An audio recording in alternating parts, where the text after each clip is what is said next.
Hi guys, കാറ്റത്തെ കിളിക്കൂട് promo റിവ്യൂവിലേക്ക് എല്ലാവർക്കും സ്വാഗതം. അങ്ങനെ നികേഷ് വീട്ടിൽ ഇങ്ങനെ നടന്നു നോക്കുമ്പോൾ ഒരു വശത്ത് സുധീഷ് ഗായുവുമായി സംസാരിക്കുന്നു. ഹരീഷ് ആണെങ്കിൽ നീതുവുമായി സംസാരിക്കുന്നു. നികേഷിന് ആരും മിണ്ടാനില്ലാതെ നിധി വർക്ക് ചെയ്യുന്ന സ്ഥലത്ത് വന്നിരിക്കുന്നു. എന്താടാ ഒരു മൂഡ് ഓഫ്, ഒന്നും ചെയ്യാനില്ലേ എന്ന് നിധി ചോദിക്കുമ്പോൾ എന്തു പറയാനാ എടത്തി, എവിടെ ചെന്നാലും അവരവരുടെ ഫോണിൽ കത്തിയടിച്ചുകൊണ്ടിരിക്കുകയല്ലേ, ഇതൊക്കെ കാണുമ്പോൾ ആരെയെങ്കിലും പ്രേമിച്ചാലോ എന്ന് ആലോചിക്കുക എന്ന് പറയുമ്പോൾ നിധി നികേഷിനെ സമാധാനിപ്പിക്കുന്നുണ്ട്. അതിനുശേഷം രണ്ടുപേരും അടുക്കളയിൽ ചെല്ലുമ്പോൾ സുഭാഷ് എല്ലാവർക്കുമുള്ള ടിഫിനൊക്കെ ശരിയാക്കുന്നുണ്ട്.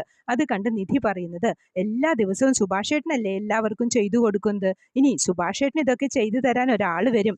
രണ്ടുപേരും പറയാനുള്ളത് മുഴുവൻ പറഞ്ഞ് പരസ്പരം മനസ്സിലാക്കി കഴിഞ്ഞാൽ പിന്നെ വേഗം കല്യാണം നടത്താം എന്ന് പറയുമ്പോൾ സുഭാഷിന് നാണം വരുന്നുണ്ട്. പിന്നീട് നികേഷും നിധിയും ബസ് സ്റ്റോപ്പിൽ വന്ന് നിൽക്കുന്നത് കണ്ട് ഗായത്രി അവരുടെ അടുക്കലേക്ക് വരുന്നു. സുധീഷിനെ കാണാനില്ല. അതാണ് ഗായത്രി അവരുടെ അടുത്തേക്ക് വന്നത്.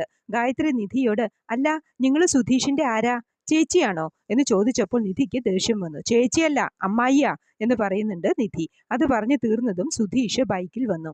സുധീഷിനെ കണ്ടപ്പോൾ ഗായത്രിക്ക് ആശ്വാസമായി. നികേഷ് സുധീഷിനെ വിളിച്ച്, സുധീഷേട്ടാ, നിങ്ങൾ മാക്സിമം ബോറാവുന്നുണ്ടേ, നോക്കിക്കോ, ഇത് ഉറപ്പായിട്ടും ഒരു ഇഷ്യൂ ആവും എന്ന് പറയുമ്പോൾ, നീ ഒന്ന് പോടാ, ഈ ഗായത്രി എനിക്കൊരു തുറുപ്പുചീട്ട് മാത്രമാ, നിധി കൂടുതൽ അടുപ്പിക്കാനായി ഈ കളിയൊക്കെ ഞാൻ കളിക്കുന്നത് എന്ന് പറയുന്നുണ്ട് സുധീഷ്.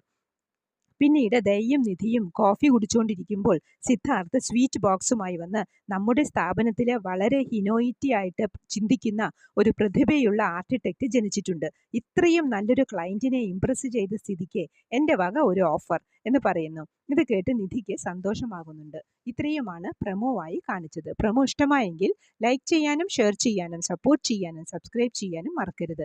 അടുത്തൊരു എപ്പിസോഡിൻ്റെ പ്രമോവുമായി വരുന്നതുവരെ കാത്തിരിക്കുക.